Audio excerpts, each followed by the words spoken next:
नमस्कार, सत्यदर्शन न्यूज मध्ये आपले स्वागत आहे। मी पायल शहा। एक नजर टाकूया आजच्या ठळक घडामोडीवर। पुण्यश्लोक अहिल्यादेवी होळकर सोलापूर विद्यापीठाने यंदाच्या वर्षी 1 लाख वृक्ष लागवडीचा केला संकल्प।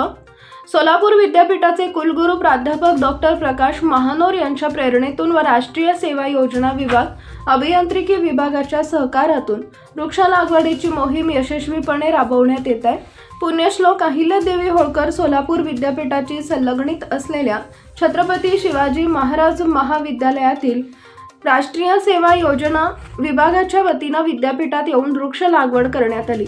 या प्रसंगी छत्रपती शिवाजी रात्र महाविद्यालयाचे प्राचार्य डॉक्टर मधुकर पवार यांच्या मार्गदर्शनाखाली व राष्ट्रीय सेवा योजना समन्वयक डॉक्टर युवराज सुरोसे यांच्या समवेत छत्रपती शिवाजी रात्र महाविद्यालयातील राष्ट्रीय सेवा योजना विभागातील विद्यार्थी व विद्यार्थिनी गुरुवार दिनांक 19 सप्टेंबर 2024 रोजी पुण्यश्लोक अहिल्यादेवी होळकर सोलापूर विद्यापीठाच्या 500 एकर या परिसरात विद्यार्थ्यांनी आज वृक्षारोपण केले। यावेळी संचालक राष्ट्रीय सेवा योजना विभाग डॉक्टर राजेंद्र वडजे यांनी विद्यार्थ्यांना श्रमदानातून सोलापूर विद्यापीठाचा परिसर वृक्ष लागवडीच्या माध्यमातून फुलविण्याचा मानस व्यक्त केला। यावेळी 35 विद्यार्थ्यांचा सहभाग होता। यावेळी विद्यापीठाचे राष्ट्रीय सेवा योजना विभागाचे संचालक प्राध्यापक डॉक्टर राजेंद्र वडजे, कार्यक्रम अधिकारी प्राध्यापक डॉक्टर युवराज सुरोसे उपस्थित होते।